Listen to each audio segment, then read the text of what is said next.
Hello there, Hello. Nick and Zak, friends of the Zak, channel. Sorry for any noise in the background. We are at BFI, and we have just seen The Celeatial Toymaker. animation. Yeah. So, Zak, what was your thoughts and feelings on the animation? Okay. Well, my thoughts. To sum it up, the animation of the human characters.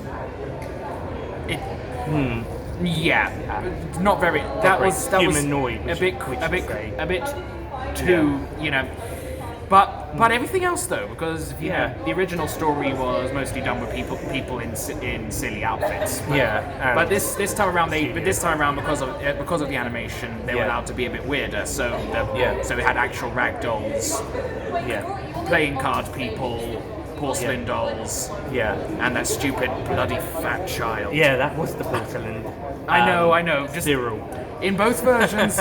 This has not changed my opinion on Cyril. I still hate that little shit. Yeah, he's annoying, which is probably the intention, as you said. I know, but even so. But yeah, sometimes then you do get to a point where a character does just get too annoying. I still have a feeling that that part of the reason why this story has had such a bad rap is because episode 4 has been the only surviving one, in which he is a big part of it. Yeah. But also, it's also because there's not really much you can gather from audio or recons.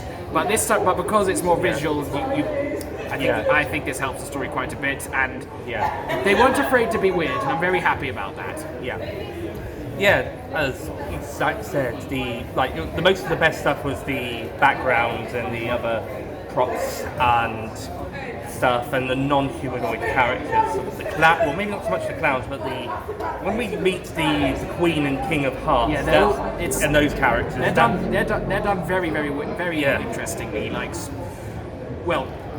The best thing I can compare it to is the animation style of Into the Spider-Verse, because by going 3x, I don't know the technical term for it, but point is they move kind of like that because they're like pictures come to life. Yeah, literally, like actual cards in person of characters. Spoiler alert for those who haven't seen the screening and are waiting for the DVD and Blu-ray. There is some sequences that I think you might want to have a few, let's say, refreshments on.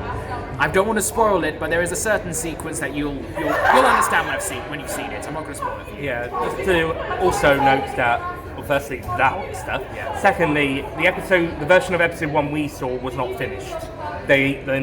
Mark Ayers, who was doing one of the people interviewed along with Emily Cook for something really different, mentioned that episode 1 wasn't entirely finished. But hopefully by the time it comes out, because this was the draft that they had just now, they'd only really finished it last night. So there were some scenes that said not finished, not final, and you can tell by there's aliasing and stuff. And I think there's still some bits from 2 and maybe 3 as well that can be polished up.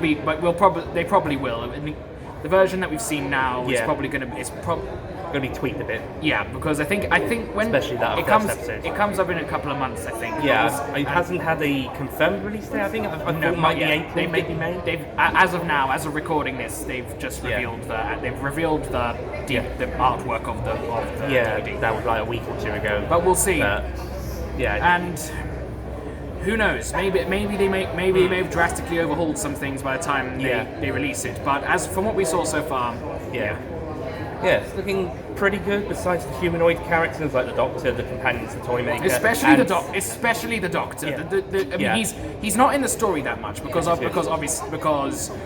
if for outside reasons, if you don't know, William Hartnell was on holiday, so the part of the reason for the Doctor being invisible during the trilogic game was because that was, and also the producer wanted to get rid of him and swap for a new actor. But at least they vetoed the idea at the end of that. So they've gone back to the last. Because conveniently, I digress. What I will say though is the human characters, especially some moments with Steven and Dodo as well, because she is normally quite fast talky. But because of how fast she is talking, it's almost like the lip flaps as well. They're not. It doesn't really. It's like struggling to keep up. The only thing I'd say it kind of works on is the Toymaker himself, because he's this otherworldly celestial being. And him looking a bit weird kind of fits the aesthetic. That's the only almost exception to the rule there. Yeah, and some of the time it's quite funny. Like, spoiler alert for episode 4, but you get a little him sitting on top of the TARDIS. That's funny.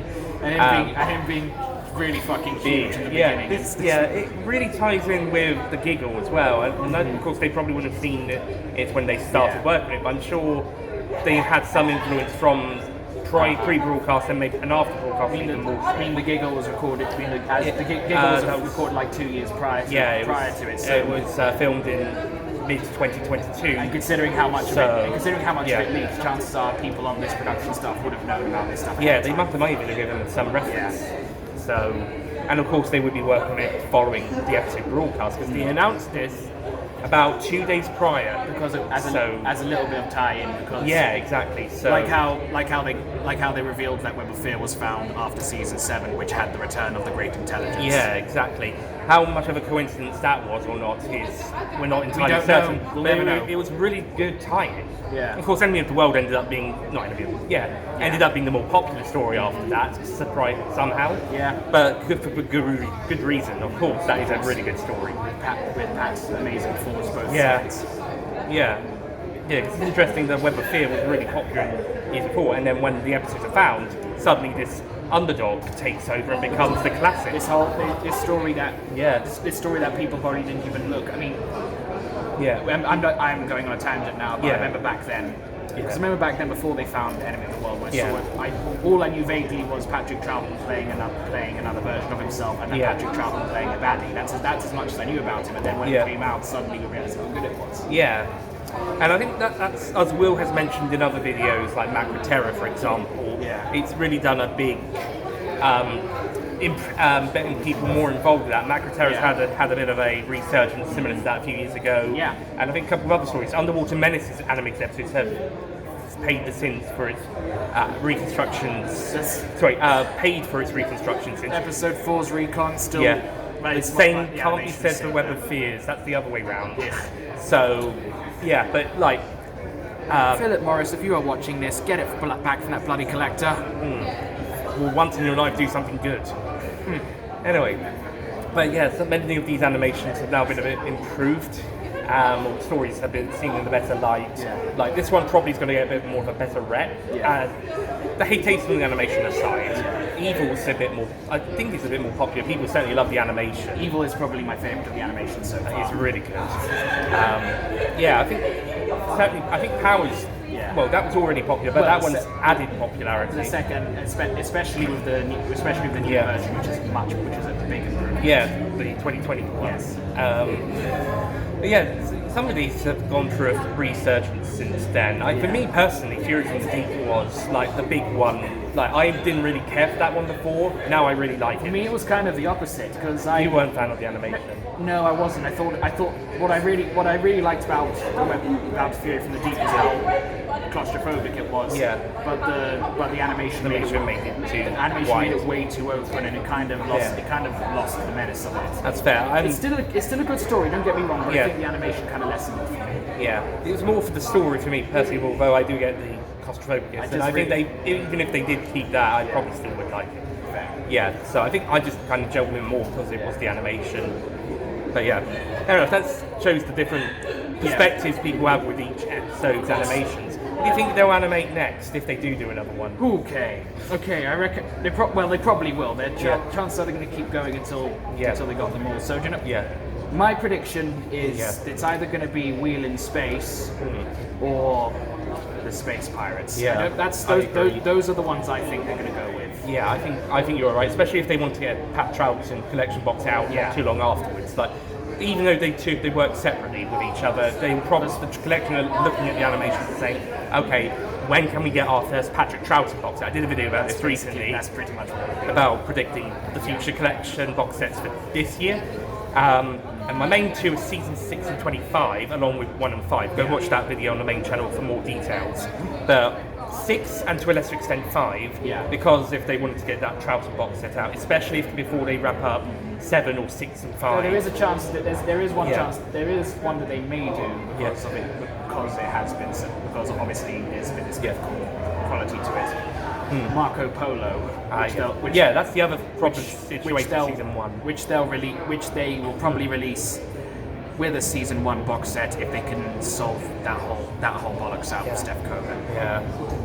Pardon my French. Nah, go ahead.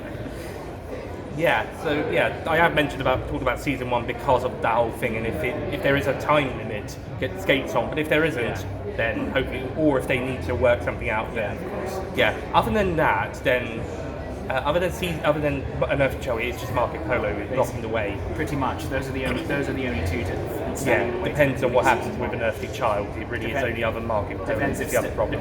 Depends if they can sort whatever bullshit out with Steph Coburn, who thinks the world is being controlled by the wokeist propaganda or whatever buzzword he has of the day. Yeah, like I'm not sure what the right situation is for the episodes for home media, but we'll have to see how that goes.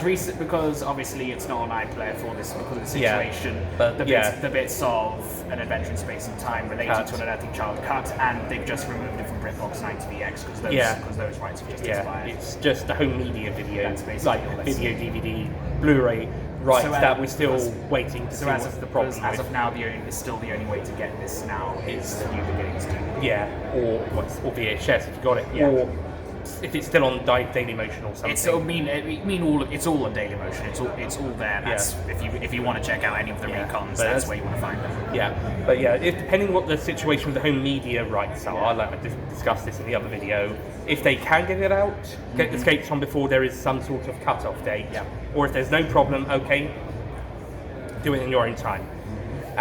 Or just and if there is a problem right now, then they will have to wait.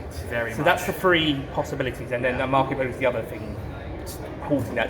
But that's why I put season 1 down along with 5, 6, and 25. They're more likely to get, but I still say that probably the very next one will be Wheel in Space because they'll want to big it up as the big Lost Cyberman story. So they haven't done the Cybermen yet.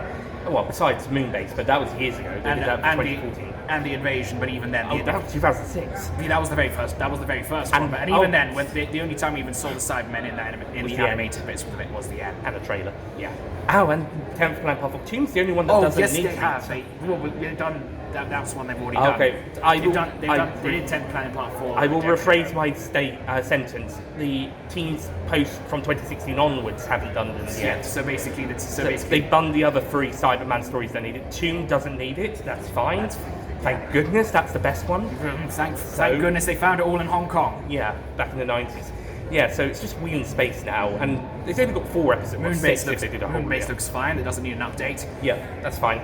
10th Planet 4 looks fine. Doesn't need that one. I think the only reason they updated Web of Fears because it was recon. Same for Ronald's Menace. And because the first Power of the Daleks looked kind of crap. And also redid that. Yeah, and Shada, they did a little bit of tweaks for the box set for the 6-part version. That's it. Yeah. Like they've not had to, apart from Power and Shada for our updated versions, they've not had to go back and update older ones. So we're not going to get an updated Invasion, for example, which is probably a good thing.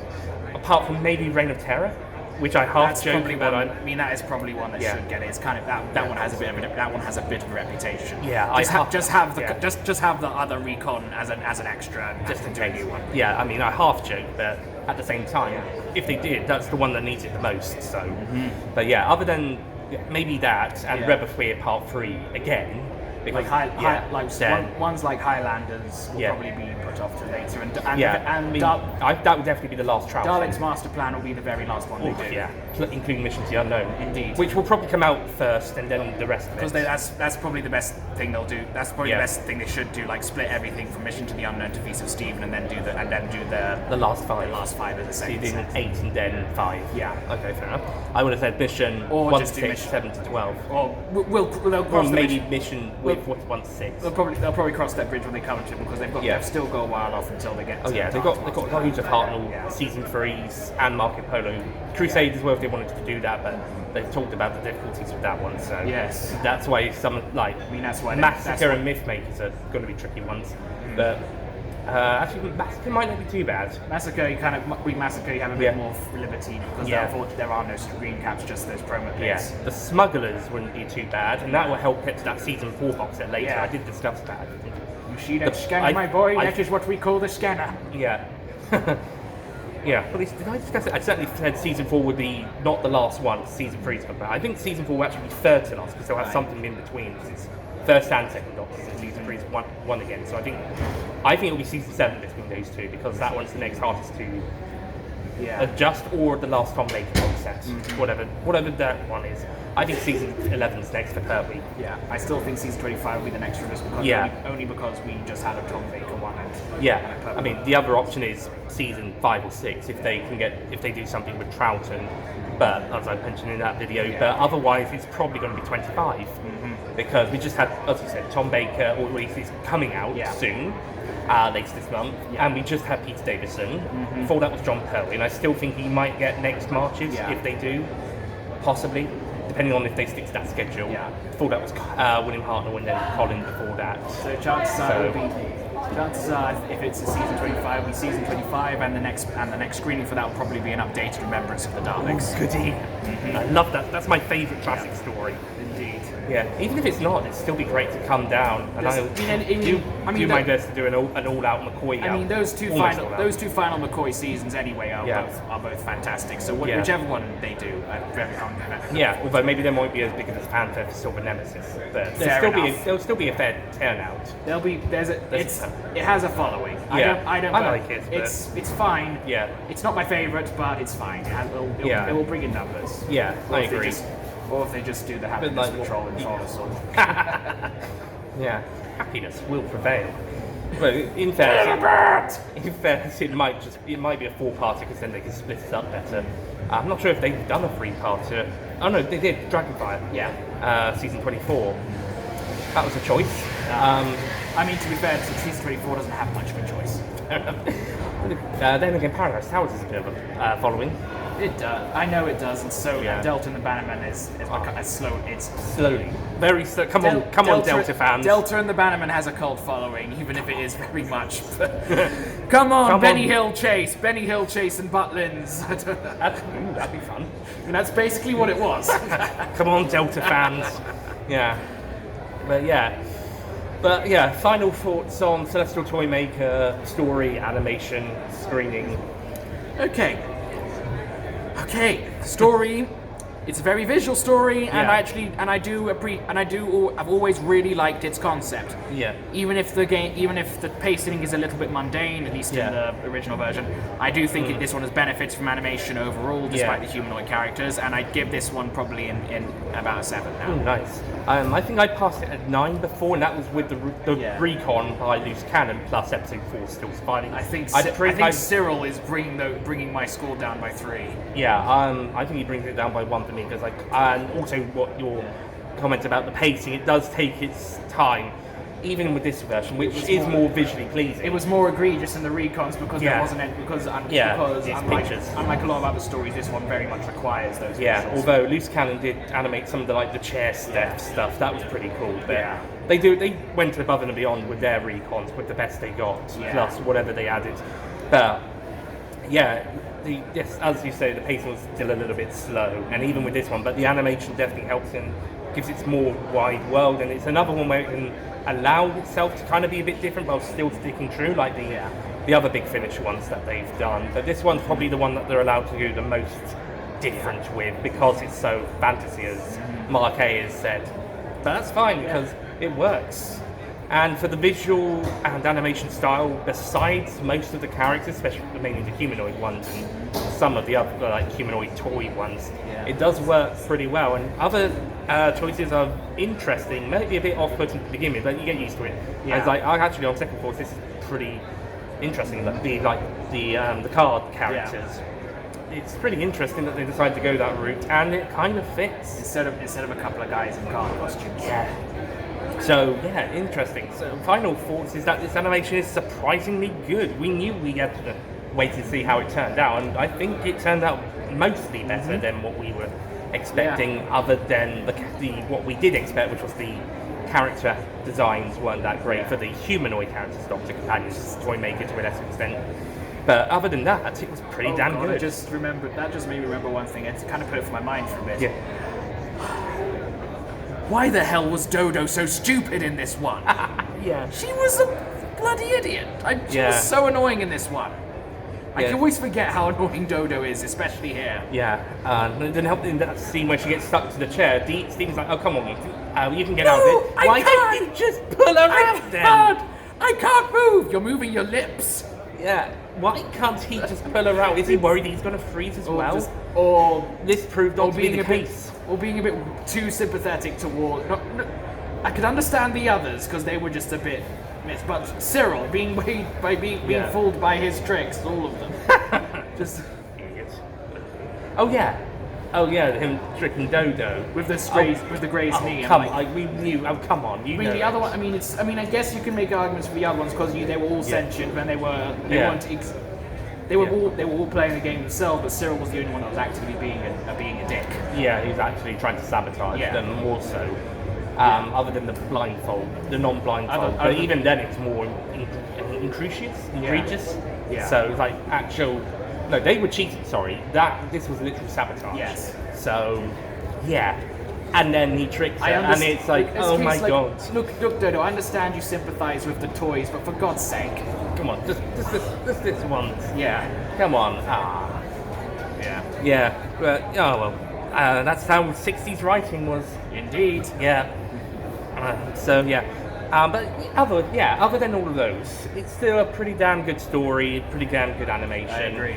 And you can see why the Toymaker came back, and even more of a bigger villain in other expanded media stories, and they wanted to bring him back in other stories, like in season 23, and as well as being a recurring villain in the 60s. He returned last year, and I think he was even better, mainly because Neil Patrick Harris is just so funny in the role. And you loved Harry Potter. Well, it was even better because obviously they had more to do with. They could go a bit crazy with it, and he was really fun. So fun. I also recommend checking out the Big Finish audios with the late David Bailey. God rest his soul, as the Toymaker. Yeah. The Nightmare Fair, maybe not, but I've heard that one. It's really good, actually. I wasn't a fan. Anyway, check out either the Nightmare Fair, Solitaire, which is a companion chronicle with Charlie Pollard, brilliant one, and the Magic Mousetrap, a Seventh Doctor audio. And he's in that as well. Nice. Yeah, he's in that as well, and of course there's the Queen of Time with the Queen of Time, brilliant. Which is not explicitly with the Toymaker, but it's with the Toymaker's sister, Hecuba, the Queen of Time, and there's and in a couple of months, there's a new one. With the Fourth Doctor, have a new. Don't tell them who's playing them. We want it to be they know who's playing them, but we want it to be a surprise for anyone who doesn't know. We'll leave it as a surprise. Go and read the Big Finish article about it, and then I'm sure you will really love the casting. You will love the casting. Yeah. So go if you don't know, go and look at the Big Finish article, read the article, and then you'll be pleasantly surprised. Yes. Yeah. But suffice to say, this is going to be an interesting casting indeed. Yeah. But yeah, also Queen of Time is so good as well. That's bloody good. That's got a similar structure to this one, but it plays with time and clocks. It was written by the same writer, I believe. The Second Doctor. I don't know which story they would have gone with instead. It might have been what they would have gone with instead of the Mind Robber, but it's still a bloody good story. Yeah. So that's a really good one. We recommend checking that one out. I would have liked to have seen Queen of Time, but it would be. That is a really big. That from what they did with the audio, at least, it would have been a really big one to do visually. Queen of Time has a bit larger spectacle, more realistic spectacle than the Celestial Toymaker. Yeah, I think it would put, even if you did it now, it would still be a struggle. Yeah. But you'd probably still manage it on a similar level to the Giggle at the very least. So but it is definitely something they could go down. For sure. I mean, one of my theories is Jinx Monsoon could be another Toymaker-esque character. I mean, that's who I think as well. Either Jinx Monsoon or Indira Varma's character, the Duchess. Yeah, because the reason for that is because Toymaker is all about toys and games, and Hecuba, the Queen of Time, is all about clocks and time. The villainess from the upcoming The Devil's Chord, episode 2 of the next season, is all about music. It could be a piano. It might not even be. It might not even be its Queen of Time. I think it'll be another one. Another one of those characters. I think Celestials will call them. Yeah. If there was another name for their species, let us know. Yeah, I think it's going to be. And she's going to be another Celestial who's all about music. Mm-hmm. So that's my theory. Yes, I think so too. Nice. Cool. We'll find out in May. Indeed. Hopefully. Depending on when they broadcast the first episode. But I think episode 2 at least will also be May, depending on maybe June, depending on the week. Recent video by they crossed with me for this by Who Culture speculated the 18th was the best weekend to start for the first episode. If it's anything, it might be sometime after Easter. Wait, when is Easter? Easter is literally at the end of this month. Never mind then. Okay, I've lost track of time. I mean, I would have said Easter. Because Easter Saturday. I was thinking this just because generally, at least in the Moffat era anyway. And RTD's well, basically RTD's first era and Moffat and season 5 and 6. The first half of season 6, I should say, they often debut around Easter. Yeah, the first 5 and 6. Those were 60s ones. You mean Series 6? Series 6. I get. Sorry. Yeah. I mean, it's going to get more confusing because Russell is going back to season 1. Yeah, so it would be the third season 1. Because of season 1 is sometimes referred to as season 1, especially in America. Indeed. So you got another lot of seasons 1 to 13, and now you're getting another lot. Indeed. So it's going to get confusing again. It's the third bunch of seasons 1 and 2 at the start, at least. So, but yeah, you mean Matt Smith? Yes, I meant Matt Smith. Yeah. So yeah, it's been series 1, 2, 5, 6 part 1, 7 part 2, and 10. All started at Easter, and the Planet of the Dead. And Legends of the Sea Devils as well. That one was actually on Easter Day. I'm not sure if Series 3 or 4 had episodes around that time, but they didn't start. I know it's. I think it did though. I think I remember seeing. I have to double check that. I think I remember watching Smith and Jones during my Easter holiday. I don't know if it was on Easter weekend. I don't remember though. It could be Shakespeare Code. That could have been.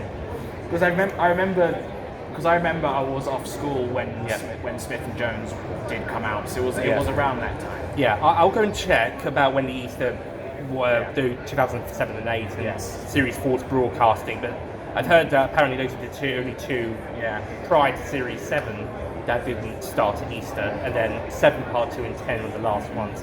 That's why I thought maybe we'll get an Easter. Maybe we'll get an Easter this year. Actually, I thought Series 12 might have been Easter as well, but they did January. So we'll see how it goes. But yeah, coming May/June, maybe for this particular episode, we'll find out. Yeah. Oh, one other thing before we go, I sat down next to Robert Sherman, the writer of Dalek and many other popular Big Finish audios, including Jubilee, The Chance of Midnight, Holy Terror, which I reviewed, Deadline, Maltese Penguin, and Maltese Penguin as well. And my dinner with my own Private Wolfgang from 100. Yeah, from 100, and I believe he's done a few others. Oh, Scherzo. How could I forget Scherzo? But I sat next to Robert Sherman. I thought it might be him. He was right next to me. I arrived quite late, so I arrived just after the quiz. But Nick, you tell it. Robert Sherman's friend, I think was it John? I think it was. He answered the question, and he went up to get a shirt, and it was a Torchwood shirt. Because they didn't really want it though, so at the end they gave it to my friend Zak here. Yep. We don't know what size it is. We don't even know if it's a guy's shirt or a girl's shirt. We'll see. Questions for later.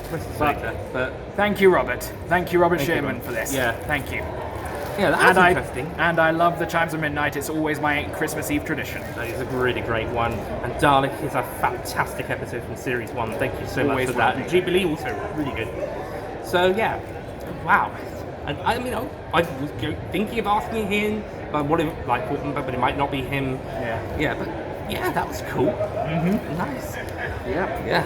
Well, hello again, Robert. Thank you for joining us for BFI. Thank you. I'm surprised I didn't get him to come up and talk like I did Tony Adric last time. But oh well, we'll see. Yeah, maybe when they do something to do, maybe some other time. Who knows? Maybe if I don't know, they do a special version of Dalek or something. Maybe. We'll see. But then again, do we need a special version of Dalek? Not really, no. But you never know. They might just do some, just do a. Maybe they'll just do another special screening. A George Lucas special edition. I don't know. No, more likely they'll just do a special screening. Yeah. But yeah, anyway, that's a cool bonus fun fact. Very cool. Anyway, right. We'll see you guys next time then. See you next time. But I don't want to, and I'm not going to. I think because season 20. Yeah. Well, of course, he would return last year. Oh, yep. Sorry, be a BFI announcement first. Whatever that is. Whatever. I don't know what that's saying. Yeah, they're not actually loud enough to actually hear him over everybody. Yeah. Okay. But yeah, it was gonna. I think I'm 6 Doctor. I don't know second who. Doctor. I don't. 6. Yeah. Anyway, so that's it from us. Thank you so much for watching this vlog/reaction, and we'll see you guys next time. See you around.